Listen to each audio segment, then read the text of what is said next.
Don't you just love that, Gary? Here we are back. To that, Andy, that's just a great tune. Where can we get that? If you just look at the ticker along the bottom, another big shout out to Tom Maguire and the Brass Holes, who have created Battle Weapon #1 Techno Jesus. Gary, it's good, isn't it? Brilliant name. I love it, Andy. Remember we went and see them? We went up to, where was that place? Hug and Pint? Somewhere like that, Gary. It was You're great. a big fan, I know that. I know you're a big fan. Smashing Tom Maguire's. We've got to give them a name check for our intro song. So we're back again, Gary, week number 3. Flying by, isn't it, Andy? It's great, but the big question is, Gary, have you had your tea yet? Is that an Aberdeen thing? Well, I've not had my dinner yet. Have you Have you had your tea yet, Gary? Lovely omelette, bit of salad, and I've done the dishes. The dishes are done. You are very domesticated, Gary, aren't you? A domestic goddess, Andy. That's me. I'd like to help around the house. Good stuff. Well, I will have dinner after the show, but we've got a really cracking show ahead. But of course, we had a brilliant show last week, did we not? That was great last week. Great to hear Tommy coming on talking about. Maybe not so great actually, because the impact on events and Paisley's venues has been quite stark, and Louisa coming on talking about events. So although it was a brilliant show, a bit of a downturn in events in Paisley, but we got to hear that for the horse's mouth, so it's always good to do that. Yeah, absolutely. And I think one thing that came out last week was the positivity that's out there. It's great to see so many people commenting on Facebook and YouTube. So just a reminder to you all, Paisley Community Trust Chat Show is streaming live on Facebook and YouTube. Never thought I'd be a YouTuber or a streamer when I grew up, Gary. I watch my son over the shoulder, and he watches folk watching things, and you can see the money churning in, Andy. Absolutely. Well, one of the first comments in already, Gary, is from the dinner's in the dog, apparently. But how much is the dog going to be? Because you've not got one. Didn't even know I had a dog, Gary. That's the truth of it. So just a big reminder to everyone, please do get involved tonight. It's really great to see all the comments coming in on Facebook and YouTube. All you need to do is be watching live on Paisley Community Trust channel. If you've got a question for myself or Gary, or in fact, if you've got a question for our guests, which we'll be talking about in a moment, please do type them up, send them in, and we'll bring them onto the screen. And we love it. And we even see Lillian back there again. Hello, Lillian again. We've always got our usual crew. So, Gary, one of the things that we've been trying to kind of drum up this week is a little bit of support for the Accord Hospice, the Provost's selected charity this year. So, what have we been trying to achieve, Gary, there? Well, it seems to be the Paisley public's a bit shy. We want people to come on and show us their pre-lockdown hairdo. Their hairdo now, as it's went, and we want someone to come on, or a couple of people to come on and get it off, or get it styled, or get it in a shed, or whatever they want to do, get it waxed, if you know what I mean. But we've had no takers. No takers, and all we're asking is that if you've got a bad lockdown hairdo, you come on the show at the start, you show us what it's like, and then some point through the show you can get it trimmed off or shaved or whatever, and then you can come back on at the end, and we'll try and get as much people to donate £5 to the Provost charity. So we're going to run this for a few weeks. We'll see how up for the challenge the Paisley buddies are, and see if we can get our I was going to call them victims, volunteers, I think is appropriate. Yeah. Clients, and of course, both you and I, Gary, are sporting terrible lockdown hairdos. No, I done mine the other day again, Andy. Gary, you know, is it any different? it's looking. I think you've styled it in a certain way that you don't ordinarily do, Gary.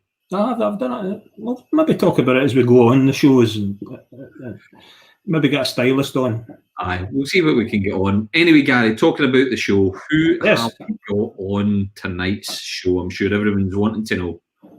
Later on, Gail Brannigan's coming on. St Murn's Charitable Foundation is coming on. They're doing fantastic work in the community in partnership with loads of other volunteer organisations and star projects in particular. And then we've got a man coming on who hardly needs an introduction, but we are going to give him an introduction. We've got Tony Fitzpatrick. Gail and Tony are sitting in the green room at the moment, the virtual green room. So we've got him coming on. Tony's coming on imminently. Good. Fantastic. Well, if you are a St Mirren fan or if you love football, we've got two tremendous guests and they are here also for your questions. So if you do have any questions for tonight, guests, whether you've got questions for Gail or whether you've got questions for Tony, just get them on Facebook or comment on our video on YouTube. We'll bring them in and we'll be able to put those questions to our guests. Now, last week, Gary, you remember we spoke about Paolo Nutini. Yeah, we did. And we are so fortunate that we've got Paolo that comes from our hometown. And I think one of the things that everybody loves about Paolo is you do occasionally get to see him out and about. Yeah, I was actually in a call today, Andy, and he came up in conversation. Paolo did. Paolo came up in conversation. I was talking to a guy, a business contact of ours, and I said, he said where he was from. I went, "Oh, do you like the Skids?" He went, "No, I'm more a big country fan. And by the way, I play in a band called Pork Pie." Right. He went, "Oh, Pork Pie, no, Pork Pie. They played in the bungalow the night Paolo sang." He says, "You know what he did? He was so polite. He came up to the door and chapped on the door, ever so politely. I said, I hear, guys, you play one of my songs. Right. Is it okay if I join you?" Can you imagine that? So Paolo's out and about. He's doing great things. He's a fantastic champion for our town. Absolutely. Paolo is certainly one of our local heroes, and that's one of the things that we want to try and celebrate on this show. And this show is all about putting a spotlight on great causes in the town and in the community, and also celebrating our local heroes. And last week we asked for a few folk to send in some pictures, and we got some pictures of people taking some selfies with Paolo. So I'm going to get one up on the screen now. There we go. This is Paolo, and that looks like Cafe Royale in Glasgow Road that Paolo's been spotted in, Gary. I'm not sure how recent that one is. Anyone you know? Paolo's maybe had a haircut since then. And we got this one in from, we'll get it up on the screen. Now, there we go. There's Paolo. Gordon Fulton. That's not. I'm not so keen on that one. It's Gordon and his son, Andrew. Gordon Fulton and Andrew Fulton and Paolo. I'm presuming they're at Celtic Park. Would that be correct? I'm not even going to comment. And I'm sure they all have assured me that they're all great St Mirren supporters, Gary. All right, let's move on, Andy. So, if you get any more of your snaps from Paolo, fire them in. If you bumped into Gerard Butler in the High Street, send it in. And anyone else that you can think of, please put them in and we'll be able to show them on the show. And we might have another one from Paolo coming up a little bit later on if I can press the right buttons here, Gary. I'm sure you'll be able to, Andy. You're on top of this. So let's come on. Time runs away from us in these shows. I know. Before you know it, we've not spoke to anybody. So are you ready, Gary, to introduce our guest? Yes. You've written Would you like me to? You've got it ready, haven't you, Gary? Well, I've wrote a few things down. I could say this if I wasn't on a show and a wee bit nervous, but so I've wrote a few things down. Right. So I'm going to introduce our first guest now, Andy. Go for it. Okay. Our first guest. So forgive me for reading this out. That's okay. Is a player at St Mirren, 2 spells at the club, captain, the youngest captain in league football at 19. Sir Alex Ferguson's first captain at St Mirren, or one of the first, but the youngest. A manager no fewer than 3 times at St Mirren Football Club. League champions 1976-77. Scottish Cup winner 87. Youth coach, businessman, author. A street named after him. A gritter named after him. More recently, the family stand named all in his honour. We want to welcome Chief Exec, Director and St Mirren legend and all-round great guy, Mr. Tony Fitzpatrick. How you doing, lads? Okay. Right. Yeah, good to see you. Thanks for the introduction, guy. Did you recognise all of that? No, No, it's very kind. Very I probably kind. missed a few things out, Tony. Yeah.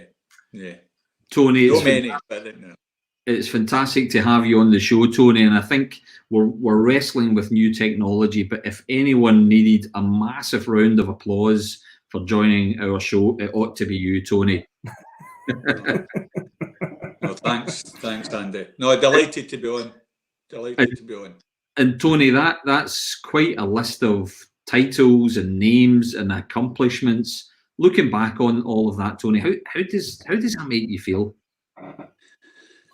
Honestly, very humbled, and I'm not just saying that. As I say, everybody knows I wasn't born in Paisley by now. I was a Glasgow boy up in Postle Park, but I joined St Mirren when I was 12. I used to come through and train. And true story, as I said, is a summer's night standing at the top of the old Love Street as a young kid looking down onto that park. And I think you get this feeling at times, I wanted to play for the club.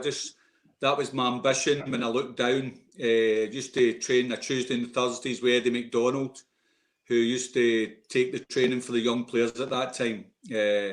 So to be able to say the things Gary had sort of mentioned there, it's just mind-boggling at times, really. Yeah, it's quite a career, Tony. Some people are commenting already. Your fan club is tuning in. But seriously, what an achievement you've had in your career, in your life. And I know you were a bit surprised with the stand getting named after you. That was some moment for you. That was incredible because honestly, I never knew a thing. You know, Gordon and the other directors never had said anything. Gordon had kept it really, really quiet. And he actually, a couple of weeks before, had said, look, we're going to name the stand after the Kibble. So he wanted the both of us to go and sort of open it up. So up to even the last minute, Jim Gillespie, the chief exec, sort of stepped forward if he was going to open, come and say something. And then Gordon says, oh no, listen, I'll do it. And it was a shock, as you could see on the reaction. It was just, but it was just incredible, honestly, incredible. Slightly better than getting a gritter named after you. No, I'm just as proud as that as well. I think, as I say, as a young lad growing up, to even become a professional footballer was the dream. And as I say, to do it at St Mirren's it's an incredible club. Yeah, and you've been a massive part of it, and the word legend is bandied about a lot, but you are one of them. There's no doubt about it. The things you've achieved, Tony, it's unbelievable. But can I talk a bit about and move on a wee bit and talk about football? And I'm really interested what's going on at St Mirren at the moment and the current situation with COVID. Everybody's guessing. Everybody's wondering about next season. Is there going to be a season? What might it feel like? How might it start? When might it start? What's your sense of all of that? Just like everybody just now, it's difficult to say when, but the good thing is I think the first step's been taken. The league's been called, so that gives everybody that's that season finished with. That was a big did anyone go down, Tony? Yeah, I think Hearts went down. I better be careful the way I'm laughing, but it's but see, to be fair, that's the season done with now. So we know the most important thing for me was St Mirren being in the Premier League again. Yep. And the season will definitely start. How it starts or when it starts is going to be a difficult thing to say. But I know behind the scenes now, the SPFL, the SFA, all the clubs are sort of doing a lot of work to try and get up to speed so as we are ready to start. And I couldn't give a date. I know the 1st of August is the league season. Whether it starts in that, I've always had the feeling, Gary and Andy, that I think it'll be October. That's just a personal point of view. Yeah. That's what I think. I would hate it to be, honestly, I'd rather wait the time. I don't think we should be playing behind closed doors. I watched the weekend there, the German football. I always felt it was a punishment to play behind closed doors. And see, without fans, supporters, both clubs, when players are, whether we say it or not, it's an entertainment football, and players are performers, and they want to play in front of audiences. They want to play. That's what gives them the extra. I was very fortunate myself to play, and one of the things we used to do at Love Street was try and shoot into the Love Street in the second half where the crowd was behind the goals, and that won us so many games. The emotions of the crowd, it just lifts you. So I always say it's like saying to maybe Kevin Bridges, go into the SEC and stand in an empty studio or whatever and tell jokes. He'll not get the same feeling. We need the supporters. We need the supporters in. Yeah, and So Andy, go. I was just going to say, Tony, you know, the support is so vital to any game. It's the atmosphere. It's the thing that charges up the players, particularly as you play home and away. You get different vibes from each stadium that you play. So I can completely understand why that's a really important component. And if that's gone, what does the game look like? What does the game feel like? It'll be a challenge. A big challenge. And I can't, sitting in St Mirren Park, I know I'm calling it St Mirren Park, I was nearly saying Love Street there, sitting in the park again and thinking the guys and girls for W6, W7 and W7, Josh McGuinness, not to see them, the way they get the crowd going and the players going. I just would find it hard sitting in an empty stadium watching St Mirren play, even if it's St Mirren. I don't see the benefit of it, honestly. Yeah, just to mention the guys, Tony, I've been in the stadium since, well, I go to all the games, as you know, and the noticeable difference of that atmosphere in the ground now, it's night and day. Yeah, honestly, it's incredible. Gary, you see it yourself. It's since, as I say, the supporters in there, the young supporters in there, and I know there's elderly support in there as well, but see with the drums and the way they are, even away from home as well, it's incredible. I go way back, as you know, to Fergie's times, and I just feel now the atmosphere in that stadium is incredible. No, it's just, when you think of the playoff at Dundee United where we stayed up, it was electric. No, it was a full stadium, absolutely electric. And that's what I'm saying is, if players respond to that, no, they're tired at times, they're maybe not feeling good at times, but that crowd gets behind them and you see actually players lifting and want to play. So, no, I'm desperate I'd hate to sit in an empty St Mirren Park. We might have to, but I would hate to sit in an empty stadium. Just to talk about the structure of it, I mean, I know that Hearts are trying desperately to stay up to reconstruct, but if we were talking about that series, is that still on the table? Is reconstruction still an option? Yeah, as I say, and I can understand Anne Budge and Hearts. They're trying their best and to stay up, and we understand that. And us as a club have said if there's a decent proposal, and we've always been open to reconstruction. I have a personal view. That was my personal view. I just feel after 30 games, a league table doesn't normally lie. And I felt Hearts, and I've said this in front of Anne Budge's face, it's not if I'm saying anything different. I think the game they came to play us, I was looking for a lot more at them. I'm looking at them thinking they beat Rangers in the Cup. They're coming here. And I just seen a defeated team. I thought our boys were magnificent that night. No, because it was a big, big game. Both clubs knew the importance behind it. Not as much as it is now, the way it finished. Yeah. But our players responded, our fans responded. Hearts were poor. And after 30 games, personally, I didn't think they looked if they could turn it round. I was really surprised with Hearts that night, Tony. They were rotten. There's no bones about it. They were absolutely rotten. That's worse, I agree. I hate it because they're a big club and you need them in the Premier League. There's no doubt about it. There's nothing better than them filling that away end and us beating them and they go away disappointed. So that's but it's no, I feel for them a bit. But if I'm being honest, it's the most important thing St Mirren. We're finished in. When you think when Jim came in as well and what he's had to do to finish 9th we don't want to finish ninth. We've always said top 6, top 4 club, and we'll get there one day, definitely. But to finish ninth under the circumstances, I think was a good achievement. Yeah. And there's been lots of changes at the club, obviously, Tony, with the club now a community asset, with the different changes in the structure with regards to the Kibble and Smizer. So just be interesting to get your take on what that does for the club going forward. I think it's so important. I think the Smizer, when Gordon came in and put his money where his mouth was, really, and sort of lifted the club again. Smizer, it's going to be fan ownership. It is fan ownership, really, but it's going to be in a short period of time.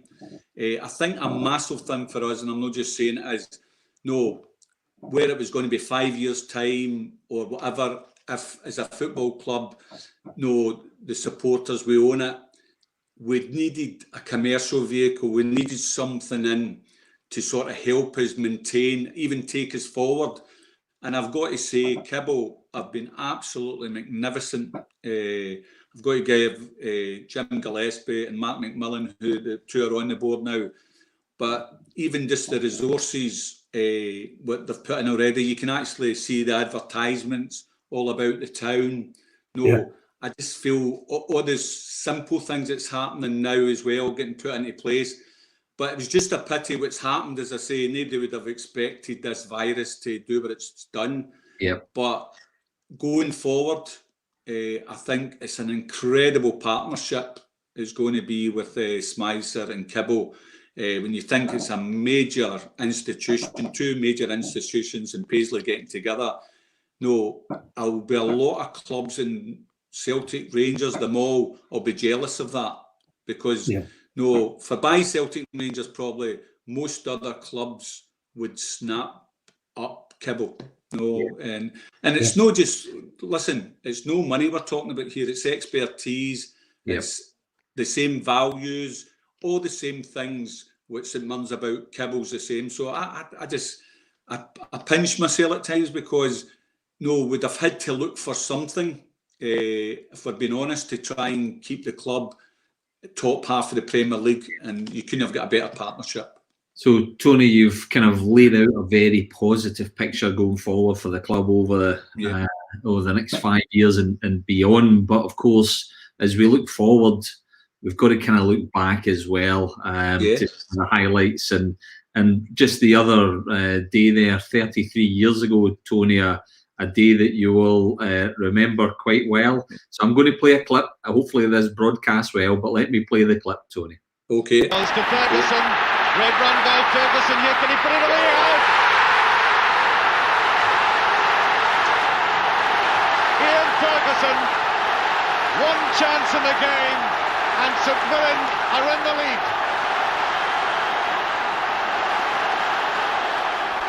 To that massive delight, the youngster who's had a very quiet and restrained game, getting this one opportunity, striding through, and with great calm, scoring the only goal of the game. Wow. Again. I seen you jumping in there, Tony. Number 14 you had on that day. Yeah, I jumped. As I say, I know everybody knows my personal thing. I broke my jaw. I shouldn't have been on the park. But the bottom line was, it's just interesting, the clip there. I know Ian Ferguson is a tremendous player, the goal. But look at the support behind the goals there. That was the thing. We talk about supporters. We're in extra time. Both teams were really, really tired. And see, every time you just look behind the goals and seen it black and white, full of black and white. It was just an incredible day. Fantastic, and what a fantastic goal as well. It was. I mean, I was going to say something that I shouldn't have said there. It wasn't a very good game, Tony. Extra time was extra special, and you came on and you really calmed the game down. I remember it really well. You came on. Played really well. Ian Cameron came on. He had a brilliant shot. I think you had a shot as well, but it just calmed down and we just knew we were going to win. Yeah, it's funny, Gary, you say that, and I'm going to be totally honest. I thought it was a dreadful game as well. No, and it was a lot of nerves, I think, because Dundee United had lost in Gothenburg, the European sort of tie, and actually before the game on the park, walking as we were all sort of warming up, they looked really, really nervous, and Jim McLean had dropped a few of their sort of star players as well, but it was a dreadful game. But as you say, we came through in the end up, and we always say that at the end of the game. Well, we're talking about it being a bad game, but on the record books as St Mirren's won the Scottish Cup. So that's it was amazing, and there's been loads of ups and downs at St Mirren over the years. You've been a massive part of it, Tony. I want to be really strict with us here tonight. I want to move us on. We've reached the end of the first slot. We could talk all night about football. We could talk all night about Tony the Gritter. Yeah. Just going to say, Tony, just on that particular day, as you already know, I'm an awful lot younger than Gary, but I was actually allowed to go to the game that day. And I remember it very fondly, but my mum wouldn't let me out to the party in Paisley that night. I was too young, but I'm sure, Gary, you were probably out partying. Yeah, I lived down in Barrow at the time, and I came up for the weekend. I was down designing submarines. I came up for the weekend. I took the Monday off, and I went into my office, and there was a Chelsea fan across the desk for me. And I remember walking in, my wee St Mirren Tammy on, and his first words to me, "What are you doing here?" I've got one more clip to show before we go on, because this is a good one, and Tony's front screen, so it'll only take a few seconds, but hopefully this one shows okay. This was actually somebody must have dug out an old VHS cassette, Tony, and blown the dust off it, and then the video that quality. But hopefully you'll enjoy this one if I get the right.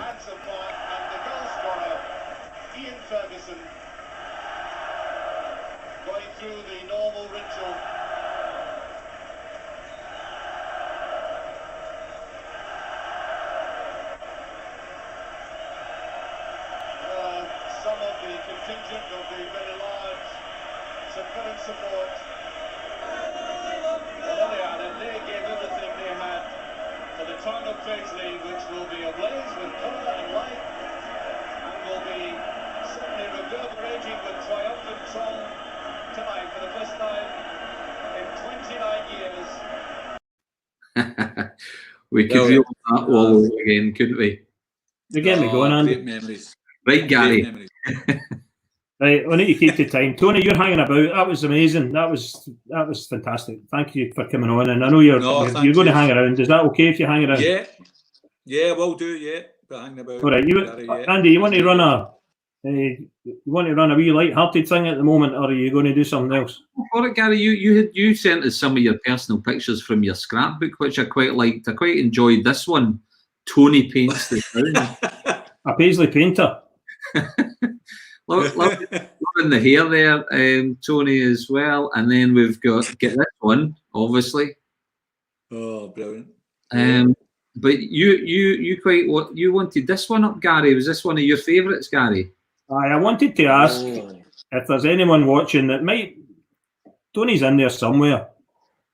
But if anybody knows who the St Mirren players are, and there's a special prize of a chalk ice tomorrow. If anybody can name that group, if anybody can name that pop group, they get a chalk ice. The pop group that's with the St Mirren players, and it might be a bit melted by the time it gets here tomorrow, Gary. That's the only thing.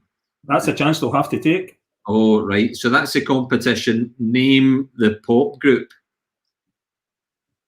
Yeah, Tony knows who it is. I know who it is. You now know who it is because I told you. But Tony, do you know who it is? You do. Yeah, right? I do. I remember it well. Yeah. You can't win the chalk ice though, Tony. That would be slightly unfair. Well, listen, just a quick reminder to everyone, and it's great to see so many comments coming in on Facebook, but we go out every Wednesday night on the chat show So Wednesday night, 8 p.m, we're live on Facebook, we're live on YouTube, and each week we shine a spotlight on the very best of Paisley, and we try and invite along a couple of guests to add some colour, add some flavour, add some knowledge and insight into what's going on in the town. And obviously we're delighted to be joined this week again by two fantastic guests. But before we do go on and introduce our next guest, I think it's always at this time with the COVID crisis, it's always important to reflect upon the hard work that our frontline services, our NHS and essential key workers are putting in a mammoth effort to keeping everything turning and keeping everything going. So it's really important that we respect the unbelievable job that's going on in our health and care and charity sectors. Paisley Community Trust, thank you all from the bottom of our heart. It's really great to see the outpouring of support every Thursday night at 8 p.m. when we're out on our doorsteps clapping away, and it's just more important that we emphasise that. Obviously, the care workers, the frontline workers, the key workers, the NHS workers, and also the charity groups that do so much at this time for our communities. And one of those charitable groups is the St Mirren FC Charitable Foundation. Isn't that right, Gary? Yeah, takes us very nicely, segueing as if this had been practiced, Andy, although it hasn't. Seamlessly. Segues us perfectly into our next guest. So it's really delighted. It's a great pleasure to welcome the Chief Exec of St Mirren FC Charitable Foundation, Gail Brannigan. Hi. Hello, Gail. Hello, thank you for inviting me. I was actually so enjoying listening to Tony that I totally forgot I was going to be coming on because I was just caught up in the moment there. It was wonderful. You were part of the audience in the green room. Or the black and white room, really. It should be, Gary, shouldn't it? We don't have a green room. It's a black and white room tonight. It's a black and white room tonight. And you've got a special T-shirt on tonight, Gail, haven't you? I do, yeah. It's straight out of Paisley, one of the club T-shirts. Everybody loves this one, so I thought I would put it on. It's my favourite. Pretty cool. Pretty cool. We need to get that on sale again. It's still in the club shop. I swear, everywhere that I go, like if I'm out and about picking up essential items or dropping off food parcels or whatever, doing a wee visit with Jim or whoever I'm out and about with, I always put this T-shirt on, and everywhere I go, people will stop and go, "Where did you get that T-shirt? That's brilliant." I'm like, "In the club shop. It's a St Mirren T-shirt." Yeah, I'll need to get a hold of that. Tony. Looks good. Yeah. So great to see you, Gail. Thanks for coming on the show. It's really important what that you're doing at the moment. I know the impact that COVID's had on the club and society, and with the foundation being there. I wanted to ask, what's the purpose of the foundation? When did it start? What's it all about? Well, this is really cool for me because those clips that you were showing, most people don't know this, but Tony and I were always meant to meet. Like, we can talk about this now, but Tony used to have a flat in Howard Street in Paisley. And that's where we all grew up, my brothers and sisters and I, and his flat was above our flat. And he sold it to another of his teammates. But I used to remember so vividly the guys running up and down the stairs, going to training. And then the first job that I ever had was at Love Street. First gym I ever worked in, first job I had was at Love Street. And Tony was there at the time. And I used to train the team. And watching those clips and hearing you guys talk, it just took me back to so many great times. And being back with the club now, it's really so special. And Tony was pivotal in that. So the foundation, we've changed the name now. It was the Community Trust, but it was actually set up about 5 or 6 years ago now. And I think because there was so much going on with the club and football in general, it lay dormant for a long time. And then I left my previous role, which was in Paisley. And at that time, Tony and I had been chatting, and Tony had been speaking to Gordon about the trust and how important it was for the community and how important it was for the club. And the guys, they approached me. So that was about 18 months ago now, a little longer, maybe coming up to 2 years since we had the original conversation. And I was it was the first thing since I left my previous role, which for me was a huge blow because I was very invested where I was and I wanted to take time to just make a decision on where to go next. But it was the first thing that really made me feel excited. And I could see the possibilities and I could see how important it was for the community, especially with the club being based in Fergusley Park, which is an area that's very close to all our hearts. My dad was from Tannahill Terrace in Fergusley, so I knew that being an area of multiple deprivation, the possibilities were limitless, and the great family ethos that the club has could make such a huge difference. So we really relaunched on the 1st of November in 2018, and we had a very successful first 18 months. It's been brilliant, and obviously subsequently this unusual landscape that we find ourselves in hasn't been what we would have chosen. Yeah. But it has been a great opportunity to be innovative and creative. Yeah. And what's really important, which is the fans. Yeah. And the people in the community and the people where we're from. We're all from like Paisley. Like I haven't born and bred in Paisley. Andy, I keep looking at you thinking we went to the same school, but we maybe didn't. But there's something there. I don't know what it is.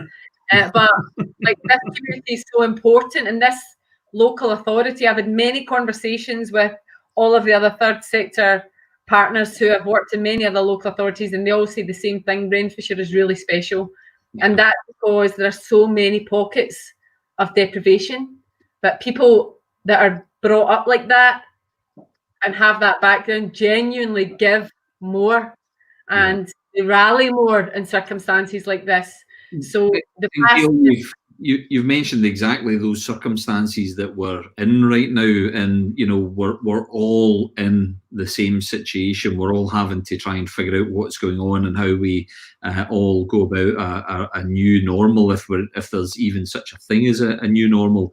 But for you and for the foundation, what's been the impact? I mean, we see all the great work going on with the frontline workers right now, but what's been the real kind of impact on this with yourself? It's been massive. I mean, it's been the same for everyone. Our programme delivery normally would be based at the stadium. We'd be interacting with many groups, from young children between the ages of 3 and 12 and teenagers on our educational programmes, to all of the participants in the football fans in training and buds and boot camp, to all of the elderly participants that are in football memories. And we love that interaction. So when we knew that lockdown was going to happen, immediately we had to completely redesign everything in our delivery, and everything had to be channeled to online. Mm-hmm. But after that, actually it was the Friday before lockdown originally happened, we'd already had that in plan, and my team of coaches are really an astonishing group of individuals, and they worked very quickly with me to turn that around. So we were ready from the Monday to change everything, and we did hit the ground running on the Monday. We were very prepared for that. But immediately then it became about, right, well, that's all going to take care of itself, because I have 100% trust in the team of coaches that we have and the staff at the foundation. We then knew that we would have to reach out and provide our services in whatever form that was to the partners in the community. So I sent out an email to all the groups saying, look, rather than us all try to do the same things and effectively dilute what everyone's doing and mimic what everyone's doing, this is what we would like to help and how we can help and what our skills are. And if you need us, please just get in contact. And a few of the partners did, but in particular, as you're well aware, Star Project, who we predominantly support now. So the relationship that we have, I promised, as I do often, I don't engage that filter and I just say something out loud without really thinking about it in the background. And I promised that I would bring in all of the food partners. But it's easy for us to do. We're in a very privileged position where we have that well-loved badge and brand, and people respond to that. So I have volunteers that come to our disposal all the time. The fans are great, and they're always volunteering to help in the community. It's easy for us to secure food partners. So I had said to Star, well, we can provide volunteers, we can provide transportation, we can provide food partners, and what do you need for the community fridges? So every Monday, Heather and the great team at Star will give us a list of essential items, and we'll put that out. And then the entire week after that is about bringing in all of those items, securing new partners, which is always essential fresh produce for families. It's like 500 families a week, pretty much. It's a lot. Amazing number, Gail. It is a lot of people, and and Star are doing a great job. An absolutely incredible job. They're a delight to deal with. We were already partners on our men's shed, so we already had that strong relationship. Yeah. But now every week it's that, and I didn't expect that to be my role. Didn't think I'd be going picking up milk and picking up bread, but I have to say it is a real joy. It's great interacting with the fans, because in a lot of circumstances during this, you might be the only face that people have saw, and they want to chat, and they've been lonely, and they'll tell you how they're struggling, and then that's great for me, because then I can say, well, okay, we can help you in these areas, and thank you for this donation, and now this is what we can do after that. So it's been very rewarding. Yeah, Gail, you mentioned partners a lot there. I know it's key in most walks of life. Have you got any that you could highlight in particular, and do you have any gaps that you might want to bring to people's attention that they could fill? We don't struggle with volunteers. As I said, that like the fans and the community in general are so keen to help out wherever they can. So volunteers is never an issue. I would say now we've secured 10 essential food partners, and that's been from obviously the dairies for milk, the bakeries for bread, all the fruit and veg, all the essential items. So we've had Man of You Leisure come on, we've had Renfrew, we had the company shop in Renfrew, we've had Abercorn Dairies with Bianco Nero, we've had A&A Bakeries, we've had all of our other food partners come in. We've secured a fruit and veg partner now, which is great. I think the only gap realistically now is fresh meats. Fresh and frozen meats is a big issue. Those proteins, those ready meals. So that would be the next thing that I'll be focusing on from Monday onwards. But there isn't a gap with regards to human resources. We are overwhelmed with kindness all the time. Yep. And obviously, this circumstance has been devastating for the foundations. We're a fledgling charity. So although we had a successful 18 months, the fact that we aren't able to deliver what we normally would had a huge impact on our income. The 3 months that were about to happen were going to be very successful for us, in fact, massive. And we had a lot of fundraising events planned that would have brought in a lot of revenue. And of course, now that's substituted with, okay, everyone's applying for funding applications. But off the back of that, the fans have been incredible, and they've come up with these amazing ideas for us, and like Stripes on Friday, which I still smile about, and it was just such a simple thing, but it was so great to see the fans support the foundation like that and put their stripes on, put their strips on, and watch the Just Giving page go up and up and up. So I can't thank everyone enough, and I wanted to make sure that tonight I didn't forget to thank everyone who supported that. It was really very heartening, and actually that came about a week where I was struggling with this situation, so it lifted me and it made me refocus on what we need to achieve. That's a lovely message, Gil. It's absolutely fantastic. And Gary, you're a big fan of wearing the stripes, aren't you, Gary? Have you know got a picture behind you there on the wall, Gary? There, that one there. There. Was it a little suit you had specially tailored, Gary? Well, me and my pal John is sat together at the football. We wanted to dress up because we knew we were going to win that game. Yeah. And we both got Beetlejuice suits off the internet. And we ended up being an exhibit at Paisley Museum. Somebody tweeted me, Gary, you're in the museum. What are you talking about? There's a big picture of me and John. So Gary, Gail, sorry, you'll need to make sure you hook Gary in for any support. I'm sure he'd be more than willing to do whatever is required. Isn't that right, Gary? Totally. I'd need to wash the suit though. It's been in the drawer since 2013. Yeah. Gail, that's an absolutely tremendous insight into such incredible hard work and such incredible dedication that clearly you and your team have and deploy for the good of the community. It's just, I'm sure there's so many people that are so thankful for the tireless work that you do. And we've had some brilliant comments coming in, and they just keep coming in from Facebook and YouTube, just paying the respects and paying the thanks for all of the work that you do, Gail. It's absolutely wonderful. It's honestly not me, it's the whole team. Like this only happens because of the badge. Everything comes back to the club. It doesn't matter that we're the foundation or the charitable arm of the club. Everything will always come back to that because it's so well loved. And I wouldn't be here if it wasn't for Tony and Gordon and my incredible board. I'm very fortunate to have a real amazing board of directors. Our chairman's a wonderful man, Mr. Ian Reid. So I feel very privileged every day to be involved with the foundation and to see the possibilities. And even though we are in this circumstance, I do honestly feel that the future is very bright for the community, for the foundation, and also for the club. It's a really exciting time, and we'll get through it, and we'll all get through it a lot stronger. Yeah, we will, Gail. It's a really positive message to almost end on, but just to allow you to talk about your message to St Mirren supporters and the community, and if I can bring Tony in the same tone, but for yourself to just have an open forum, Gail, what's your message for St Mirren supporters and Paisley's wider community about how we can all help? I think it's always been, and Tony every week sends us our Monday motivation, because he's the best person to speak to when it comes to positivity and having that real faith. He's a man of real faith and belief, as everybody knows.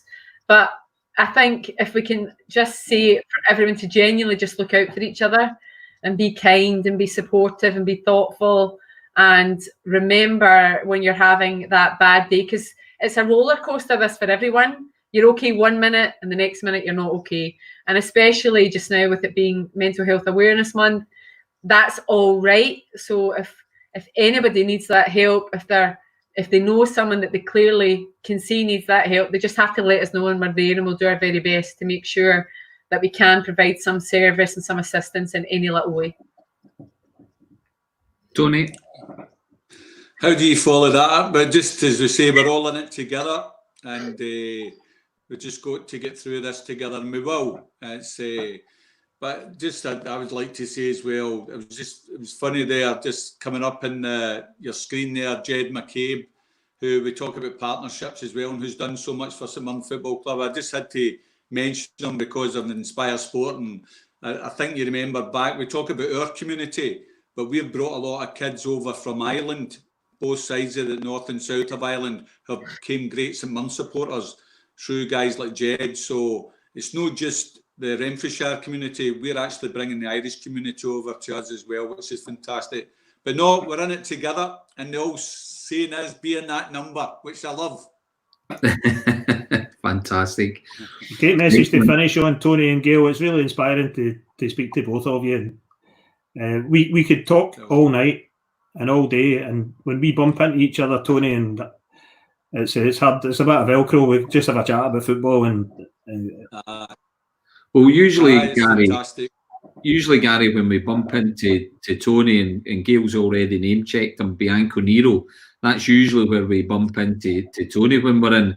But we're not the only people that bumps into Tony and Bianco Nero. That's true.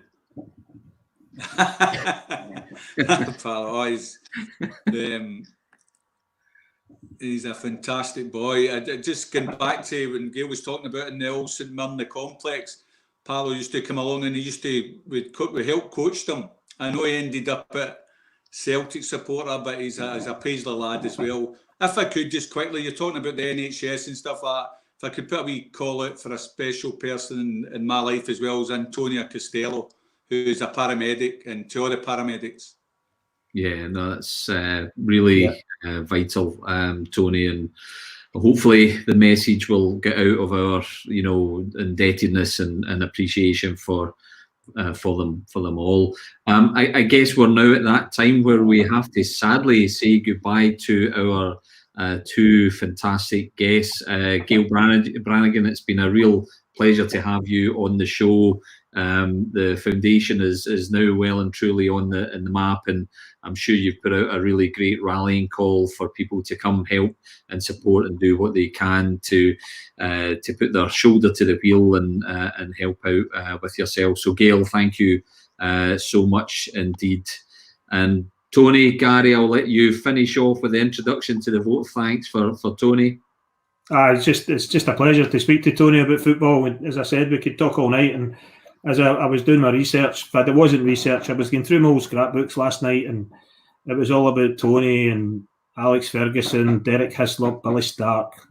I remember the time we met up, Tony, for a coffee a few years ago now, and I didn't really mean to say this because we were speaking about favourite players, And I think you were sitting there having a coffee. I went, my favourite player was Lex Richardson. That's a good choice. Well, there's pictures of you, Lex, That's Alex a good Ferguson. choice. I've got the Liverpool Centenary programme. So all of those days, that was when I've been a St Mirren supporter all my life, even before that. But that lit the spark for the town, and you were part of that. So it's been a great pleasure having you on, Tony. I appreciate it. And Gail, thank you so much. That was an inspiring segment there from yourself. Thank you very much. Well, guys, Tony and I are very mischievous, and you won't know this, but often we're causing a lot of mischief at the stadium. But one thing that Tony and I have always wanted to happen, and now I'm just going to put this right out there, is, Tony, this is true, isn't it? We've always wanted Paulo to do a gig at the stadium. We've always wanted that. Yes. This is genuinely true. Yeah. So since you brought him up, I think you guys should start a campaign, Paulo's to do a gig at the stadium to lift everybody's spirits. Well, let's get that arranged. Let's start it. We'll make it happen. That's what we'll do. We'll try and get Paulo on the show. We've been looking at great pictures of him, but if we can get Paulo on the show, and we'll maybe invite you both back, and we can proposition Paulo, and we'll see how we get on.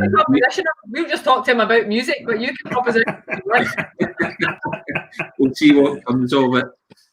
Great. Well, listen, that's a fantastic, positive, note to finish on. Let's see what we can achieve for the town. Excellent. Thank you so much, both of you. Thank you. Thank you. Bye-bye. Thanks, guys. Bye now. Thank you. Bye-bye. Thanks very much.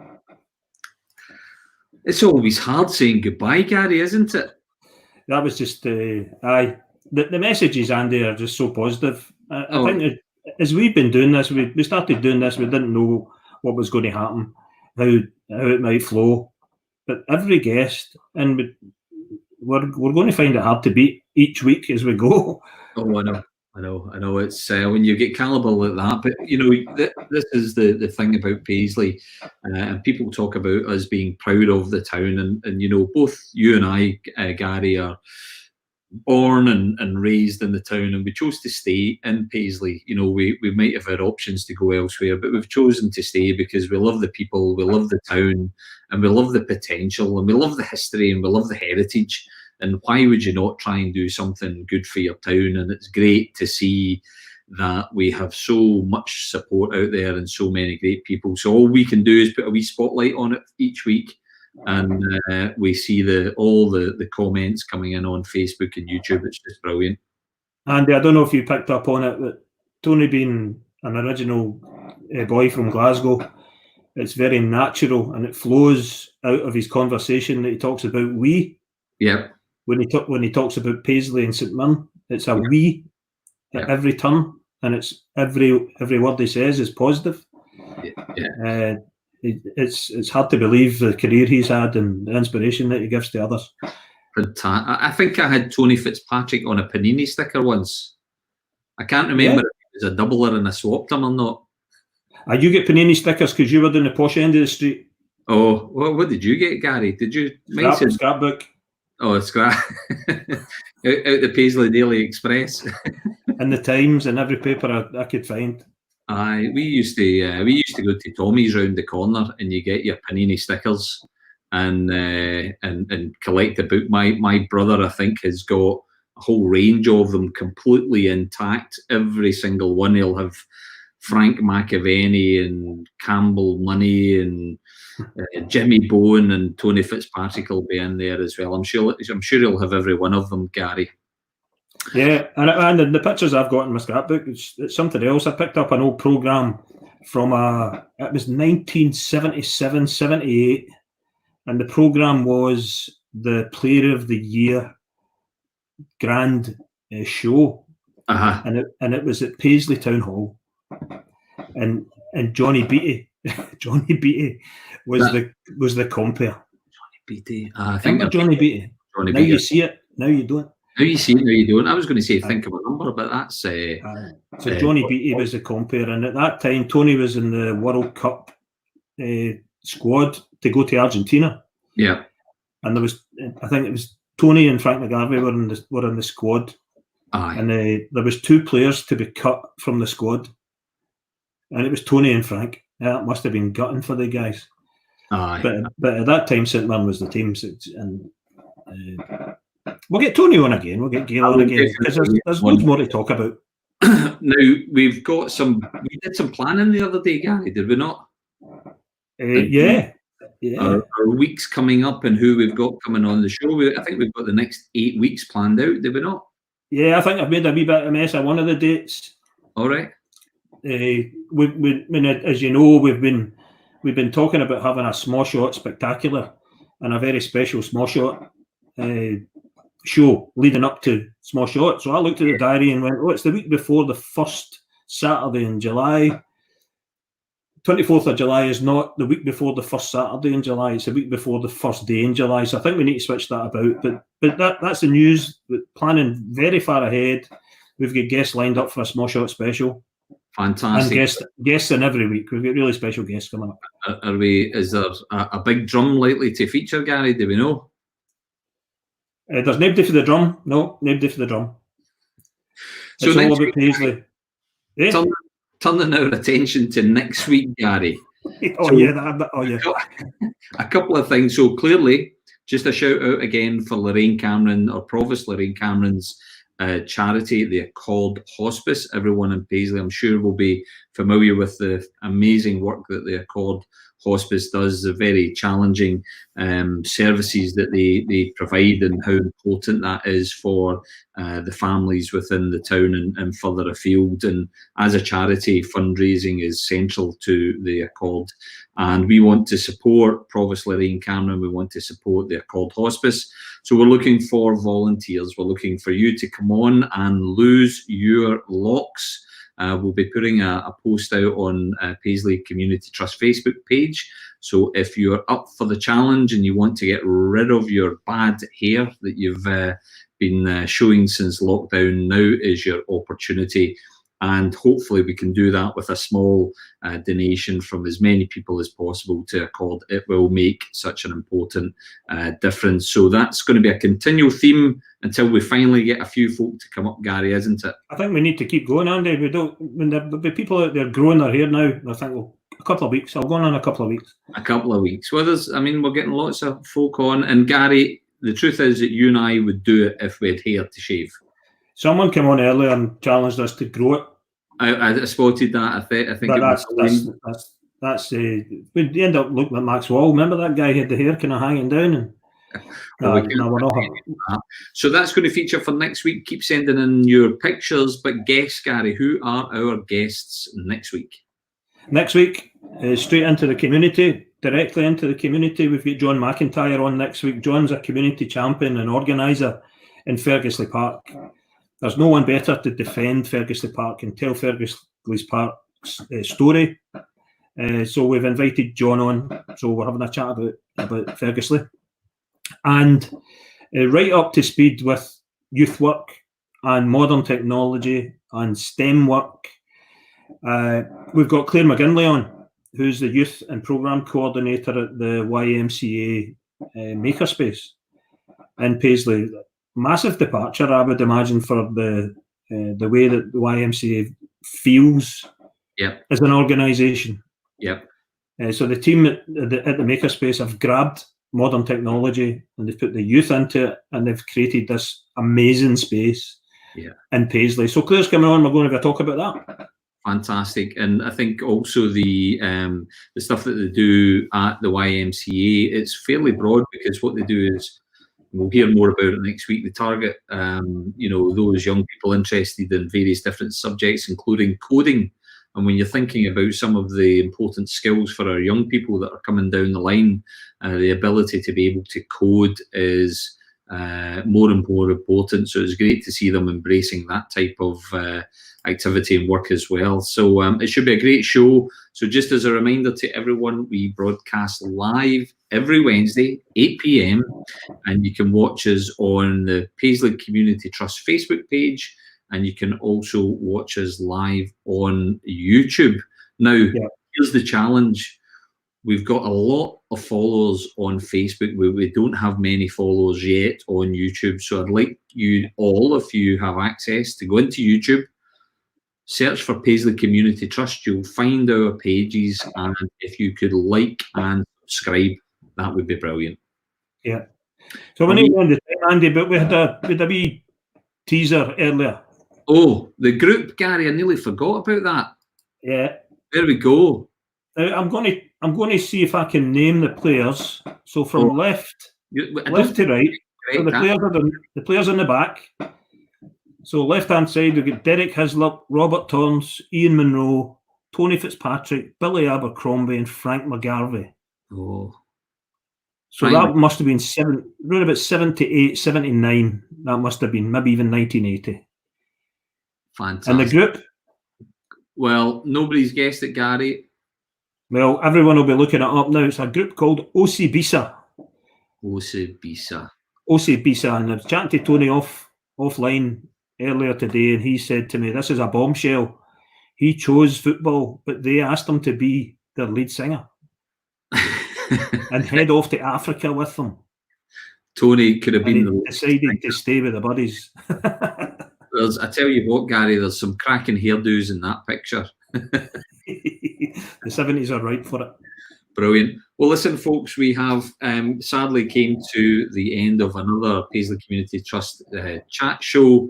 Thank you so much indeed for tuning in. Thanks for all the comments, and hopefully we'll see you again next week. So this is, have we figured out how we say goodbye to each other, Gary? Were we still going to do 2 Ronnies? Which way should it be? I love it. So it's good night from me. Yeah, and it's good night for him. Good night. Good night.